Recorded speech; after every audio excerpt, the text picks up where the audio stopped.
Olá, estudantes, bem-vindo a mais uma aula de História. Vamos hoje estudar o capítulo 14, Primeiro Reinado. Então, sabemos que após a independência, a proclamação da independência, teve início o Primeiro Reinado. Na aula anterior estudamos sobre a independência do Brasil. Na aula de hoje vamos estudar sobre os primeiros acontecimentos após a independência, que é o Primeiro Reinado, o reinado de D. Pedro I.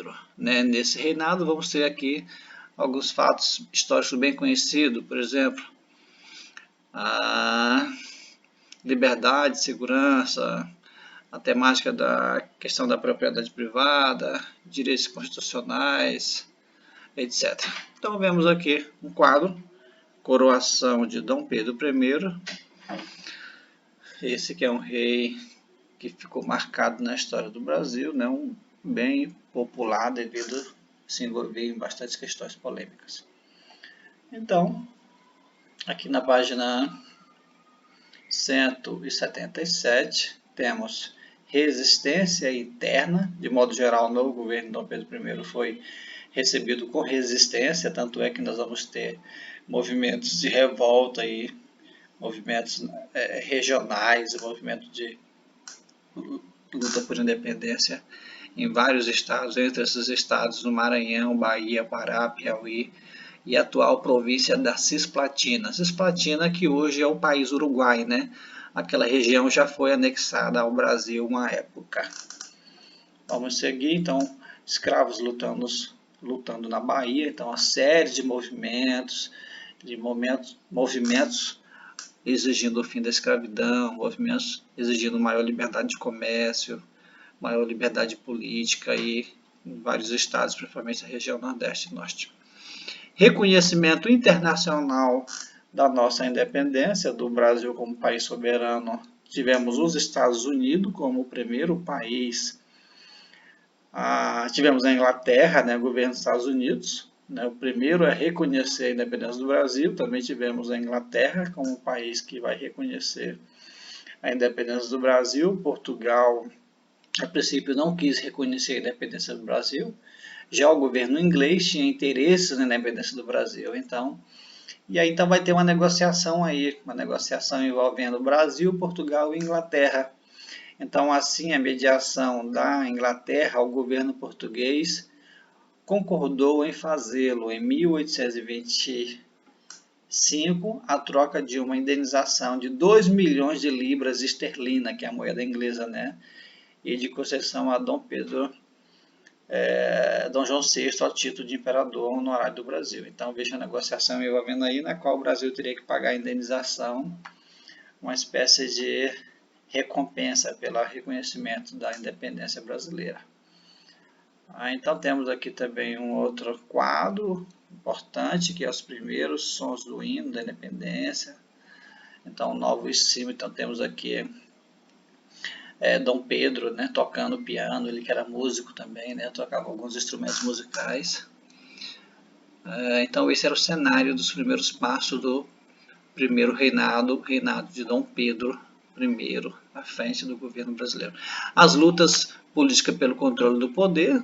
E aí, então você tem a primeira Constituição, Essa primeira Constituição, projeto de Constituição de 1823, ele vai ter à frente aí o imperador. O projeto de Constituição elaborado pelos deputados no Rio de Janeiro, ele limitava os poderes do imperador, então esse projeto vai ter alguma dificuldade. Então, a oposição aos portugueses, comerciantes militares, que ainda ameaçavam a independência brasileira e desejava a recolonização do país. Então, o projeto proibia, por exemplo, um estrangeiro de ocupar cargos políticos. Então, veja aí, O projeto valorizava a ampliação dos poderes do legislativo, então tentava limitar os poderes do executivo. Então, isso aqui vai fazer com que esse projeto seja, de certa forma, abortado, A maioria da população não tinha o direito de votar, nem de ser votada. Então, o poder político das grandes propriedades rurais estava na mão dessa elite rural. Então, esse primeiro projeto de Constituição vai ser abolido. Então, vai haver a dissolução dessa Assembleia Constituinte, ou seja, o imperador não aceita essas propostas de Constituição e cria a sua própria proposta, né? A Constituição de 1824. Então, aqui Dom Pedro I ortoga à nação sua primeira Constituição. O que ortoga? Impõe, né? A seu primeiro projeto de Constituição, na qual a Constituição de 1824 estabelece a existência de 4 poderes. Hoje só somos 3 poderes, né? Só existem 3 poderes hoje na nossa República.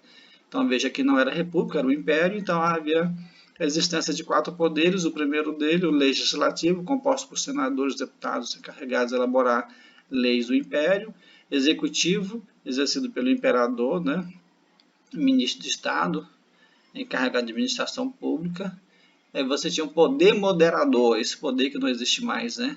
Esse poder estava na mão do executivo, estava na mão do imperador. Ele que decidia, ele era o próprio poder do moderador. Exclusivo do imperador, definido pela Constituição, chave mestra para a organização política. Ou seja, ele podia intervir em qualquer um dos seus poderes. Esse era o resumo da ópera, né? Então tinha um poder judiciário composto por juízes e tribunais. Os órgãos máximos desse poder era o Supremo Tribunal de Justiça. Ok? Então havia esses 4 poderes e o poder moderador centralizado na figura de Vossa Majestade. O sistema eleitoral, a Constituição otorgava, excluía a maior parte da população, né? A maior parte das pessoas não votava no sistema eleitoral, mulheres não votavam, escravos não votavam, indígenas não votavam, pobres não votavam. Então era um sistema judiciário bem excludente. Veja a imagem do Pedro I. E aí você tinha a relação do Estado com a Igreja, né? A relação que os historiadores, que ficou conhecido como padroado, a relação chamada de padroado, ou seja, há uma relação muito próxima entre as atribuições do Estado e da Igreja se misturam, né? Atribuições que eram do Estado eram realizadas pela Igreja, inclusive alguns cargos eclesiásticos que eram como se fossem cargos públicos. Né? Então vamos parar por aqui. Na próxima aula vamos falar da Confederação do Equador. Boa aula, bom proveito.